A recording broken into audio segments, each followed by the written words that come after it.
recteur de l'Université Alioune Diop de Bambey, Mesdames, Messieurs les modérateurs, Mesdames, Messieurs les panélistes, honorables invités, Mesdames, Messieurs, je remercie le secrétaire perpétuel de l'Académie des sciences d'outre-mer pour son invitation. Je remercie également le président d'honneur de la Fondation Mamoudou Dia pour l'économie humaine et son directeur général pour leur accueil et leur hospitalité. En effet, depuis mon arrivée, le doyen Roland Collin et le docteur Papsen m'ont reçu à plusieurs reprises. J'ai pu, sans doute, comme vous tous, constater combien le doyen Roland Collin est une bibliothèque vivante. Il partage généreusement sa connaissance vécue des événements majeurs de l'histoire politique du Sénégal depuis les années 57 jusqu'à une dizaine d'années après l'indépendance. Je salue toutes les participantes et tous les participants à cette table ronde, notamment les modérateurs, les panélistes et les intervenants. Hier, chez lui, avant de le quitter, le doyen Roland Collin a partagé avec moi ce proverbe sénoufou. Je cite, « Aujourd'hui est le fils d'hier et le père de demain. » Fin de citation. Ce proverbe suffit à comprendre l'importance de l'exercice auquel nous nous soumettons cet après-midi dans ce haut lieu du savoir qu'est l'Académie des sciences d'outre-mer. Il justifie l'importance qu'il faut accorder à la Fondation Mamoudou Dia pour l'économie humaine. En effet, le président Mamoudou Dia est une personnalité particulière, je dirais singulière, de l'histoire politique sénégalaise. Il est sans aucun doute la première personnalité politique sénégalaise qui a théorisé la souveraineté politique, économique et culturelle et en même temps a tenté de la mettre en œuvre dans une démarche inclusive, innovante et pacifique. La période 1957-1962, entre la loi cadre et les 2 premières années de l'indépendance, est riche en expérience politique, en choix économique, en volonté d'émancipation, et a été un moment de confrontation entre les acteurs politiques favorables à l'accession sur tous les plans du Sénégal à la souveraineté nationale et les forces politiques effrayées par la suppression du cordon ombilical qui liait notre pays à la France et les aristocraties traditionnelles apeurées par la perte progressive de leur pouvoir et de leurs privilèges. Cette bataille que les forces progressistes regroupées autour du président du Conseil Mamoudou Dia perdirent face aux forces pro-coloniales et aristocratiques regroupées autour du président Léopold Sédar Senghor est une source intarissable de leçons pour aujourd'hui et pour le futur. Le président Mamoudou Dia, qui en fut le principal protagoniste, a laissé un héritage théorique, pratique et moral incommensurable. C'est pourquoi la Fondation Mamoudou Dia pour l'économie humaine est non seulement nécessaire, mais elle doit être, comme le Korean Development Institute, une véritable école du développement africain tel qu'il l'imaginait et tel qu'il a tenté de le mettre en œuvre. L'expérience de gouvernance politique, économique, sociale, culturelle et spirituelle du président Mamoudou Dia est riche en innovation pour son époque, en décisions courageuses pour son peuple dans une vision à long terme, avec un cadre de pilotage rigoureux, centralisé, afin d'atteindre les résultats escomptés dans la durée fixée. Un certain nombre d'actes posés par le président Mamadou Dia sont non seulement modernes, mais sont d'une extraordinaire actualité. Il a institué la planification après un diagnostic objectif de la situation économique, sociale et culturelle du pays. Il a lancé des politiques de développement de l'agriculture, de l'industrie, de l'éducation, de la formation professionnelle et bien d'autres.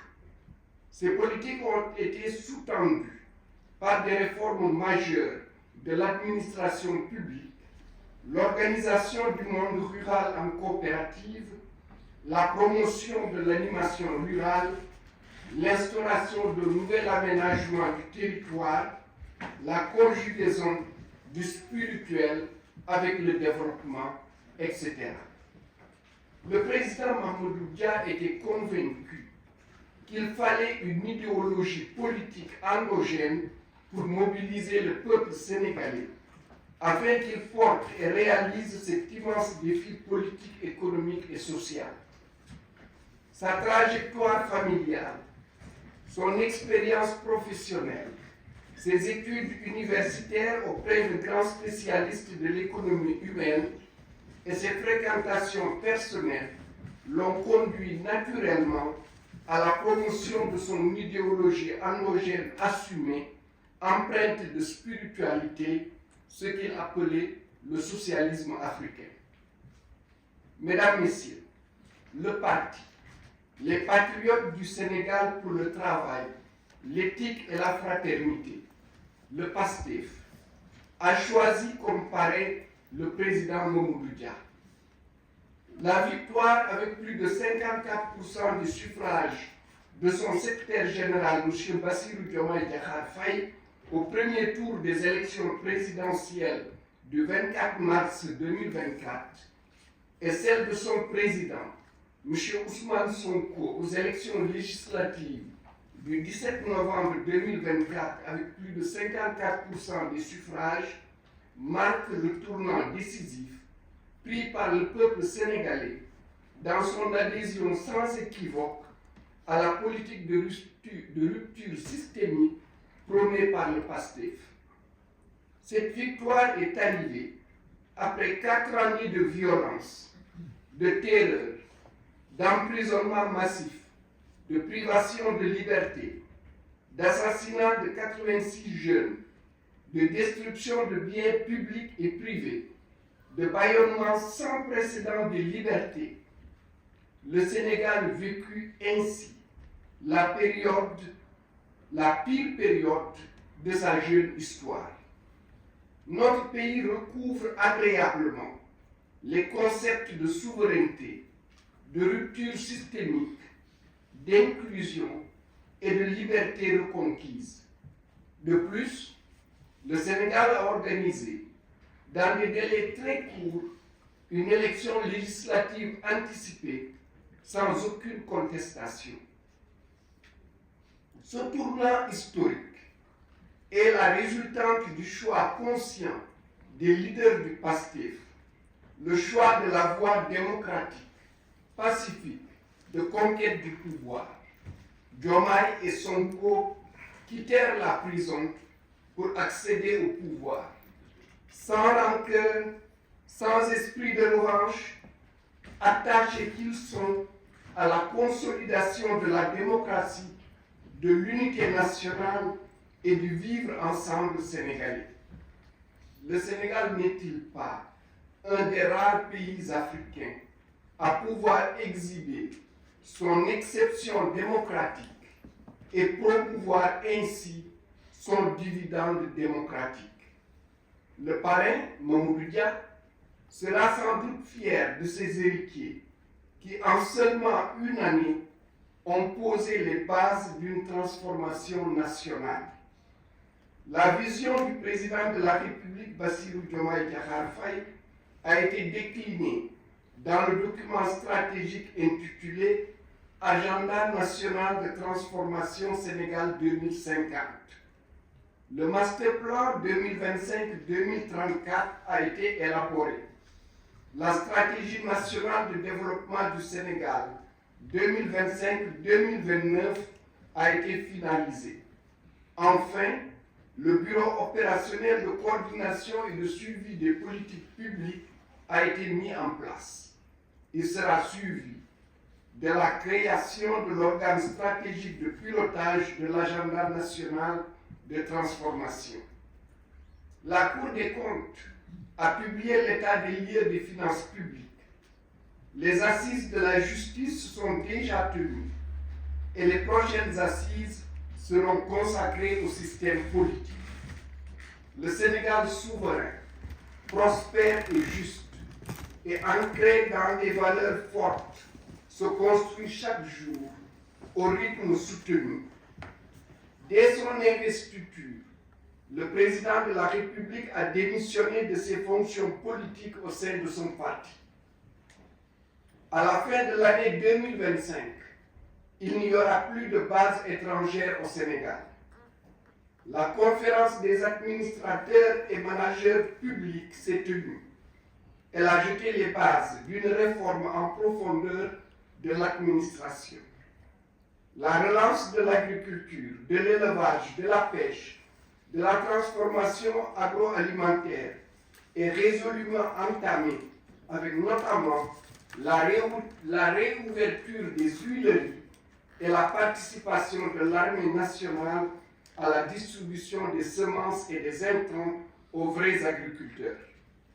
Le monde rural, l'artisanat et le secteur informel seront mobilisés et valorisés grâce à leurs organisations en coopératives qui commencent à être implantées.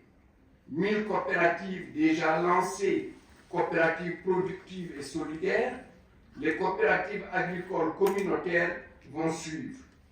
L'aménagement du territoire à travers la création de 8 pôles territoires pour mieux valoriser les potentialités économiques, culturelles et environnementales du territoire. L'industrialisation du Sénégal en transformant sur place la production agricole, les ressources extractives et naturelles. Le pétrole du jugement de Sangomar a commencé à être raffiné par la Société africaine de raffinage sur place. Le déploiement de la politique d'accès à l'eau, à l'électricité et à Internet. Le lancement du New Deal technologique pour la digitalisation de l'administration, pour tirer profit des avantages du numérique au bénéfice des populations. La réforme du système éducatif, de la formation professionnelle et de l'enseignement supérieur. Les lois sur la transparence, lanceurs d'alerte, l'élargissement de la déclaration de patrimoine, l'accès à l'information et la création de nouvel organe de lutte contre la corruption seront bientôt soumises à l'Assemblée nationale pour leur adoption. La mise en place d'un juge des libertés et de la détention, la création d'une cour constitutionnelle, la création de la direction des affaires religieuses à la présidence de la République pour donner à la religion une place à la hauteur de sa contribution dans la consolidation du vivre ensemble sénégalais. Mesdames, Messieurs, j'aurais pu continuer à citer les actions fondatrices posées par le président de la République et son gouvernement, ou à détailler les multiples initiatives qu'ils ont prises, comme par exemple la journée Setal Sunu Réew, rendre le Sénégal propre. Je n'aurais fait que vous renforcer dans l'idée que les nouvelles autorités sénégalaises, dans un contexte différent, très complexe et très instable, ont pris le parti d'emprunter le même chemin que le président Mamadou Dia, d'oser résoudre des paradigmes similaires et d'avoir la volonté de faire du Sénégal un pays souverain dans tous les domaines. Cette démarche n'est pas du mimétisme, car les situations ne sont que très peu comparables. Elle relève plutôt de l'intime conviction du président de la République qu'il n'y a pas d'autre voie que celle-ci pour conduire le pays vers la prospérité dans l'équité et la dignité de chaque citoyen. S'il y a une chose sans doute que le président Mamadou Dia abhorrait le plus, c'est le mensonge. Le président de la République, Bassirou Diomaye Diakhar Faye, et le Premier ministre Ousmane Sonko, devant l'ampleur des chiffres volontairement falsifiés par leurs prédécesseurs, devant les conséquences dramatiques et difficiles qu'une divulgation de la vérité pouvait entraîner le pays, ils ont décidé de choisir de dire la vérité au peuple sénégalais, à nos partenaires et au monde entier. Car, comme le président Mamadou Dia, ils ont fait de l'éthique une valeur cardinale qui balise leur chemin dans la mise en œuvre des politiques publiques. Mesdames, Messieurs, ma présence parmi vous est la preuve indiscutable que le président de la République, Bassirou Diomaye Diakhar Faye, félicite la Fondation pour ses multiples initiatives et l'encourage à continuer à populariser, particulièrement au niveau de la jeunesse, l'œuvre et la pensée du président Mamadou Dia. Il remercie et félicite aussi l'Académie des sciences d'outre-mer.